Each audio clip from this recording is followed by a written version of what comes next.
Hello friends, good morning. Welcome to our channel DIY recipes. Cook with me. ఇవాల్టి ఇఫ్తార్ special recipe వచ్చేసి egg bonda అండి. ఇది హైదరాబాద్లో చాలా ఫేమస్. సో ఇది ఎలా తయారు చేయాలో ఇప్పుడు చూద్దాం.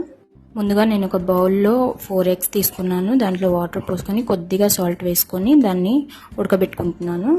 మన ఎగ్స్ ఉడికేలోపు దానికి కావాల్సిన స్పైసెస్ మనం రెడీ చేసుకుందాం. ఒక ప్లేట్ తీసుకున్నాను. అందులో 1/2 టేబుల్ స్పూన్ పసుపు, అలాగే 1/2 టేబుల్ స్పూన్ కారం, 1/2 టేబుల్ స్పూన్ ఉప్పు, అలాగే 1/2 టేబుల్ స్పూన్ మిరియాల పొడి వేసుకొని బాగా కలుపుకోవాలి.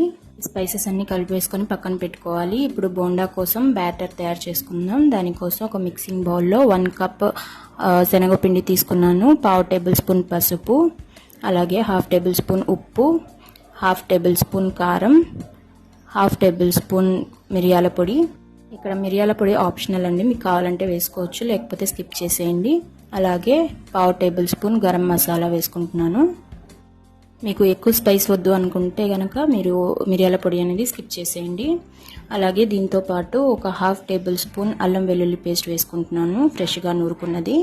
సో ఇవన్నీ బాగా కలిపేసుకొని కొద్ది కొద్దిగా వాటర్ పోసుకుంటూ లమ్స్ లేకుండా బాగా బ్యాటర్ని కలుపుకోవాలి.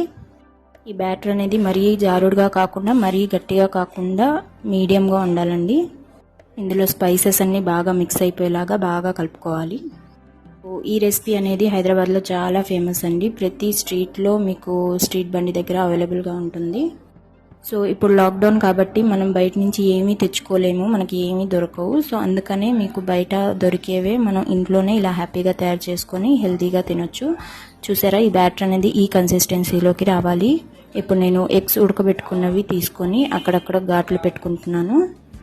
ఇలా ఎగ్కి ఘాట్లు పెట్టుకోవడం వల్ల మీకు స్పైసెస్ అనేవి ఎగ్కి బాగా పట్టేసి మీకు తినేటప్పుడు బాగా టేస్టీగా ఉంటుంది. సో ఇలా మొత్తం అన్ని ఎగ్స్కి అక్కడక్కడ ఘాట్లు పెట్టుకోవాలి. సో ఇలా చేసుకున్న ఎగ్స్ అన్నీ మీకు ఇంతకు ముందే తయారు చేసి పెట్టుకున్న స్పైసెస్లో బాగా ఇలా రోల్ చేసుకొని పక్కన పెట్టుకోవాలి. దానివల్ల స్పైసెస్ అంతా ఎగ్కి పట్టి బాగా టేస్టీగా ఉంటుంది.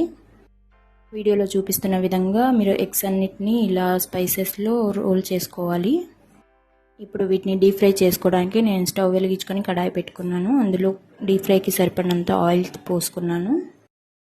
ఆయిల్ బాగా వేడైన తర్వాత మనం ముందుగానే రోల్ చేసి పెట్టుకున్న ఎగ్స్ని ఇలా బ్యాటర్లో డిప్ చేసుకొని మీకు ఆయిల్లో వేసుకొని బాగా డీప్ ఫ్రై చేసుకోవాలి.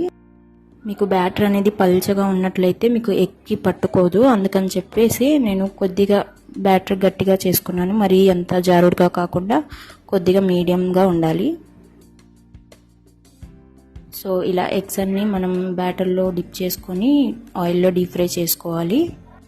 మీరు ఎగ్స్ ఎక్కువగా తీసుకున్నట్లయితే మీరు సేమ్ ప్రాసెస్ని రిపీట్ చేయండి. ఇలా ఒకవైపు అంతా ఒక 10 నిమిషాలు డీప్ ఫ్రై చేసుకోవాలి. ఒకవైపు డీప్ ఫ్రై అయిన తర్వాత దాన్ని తిప్పేసుకొని మరోవైపు కూడా డీప్ ఫ్రై చేసుకోవాలి.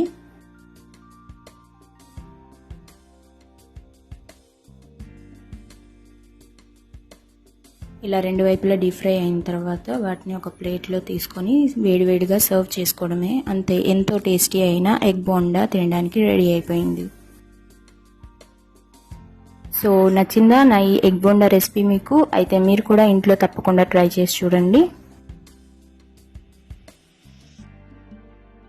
ఈ వీడియో కనుక మీకు నచ్చినట్టయితే తప్పకుండా నా వీడియోని లైక్ చేయండి, షేర్ చేయండి, అలాగే నా ఛానల్ని సబ్స్క్రైబ్ చేసుకోవడం మాత్రం మర్చిపోవద్దు. మరిన్ని మంచి మంచి రెసిపీస్ కోసం మళ్ళీ మీ ముందుకు వస్తాను. అంతవరకు bye bye. Thank you for watching.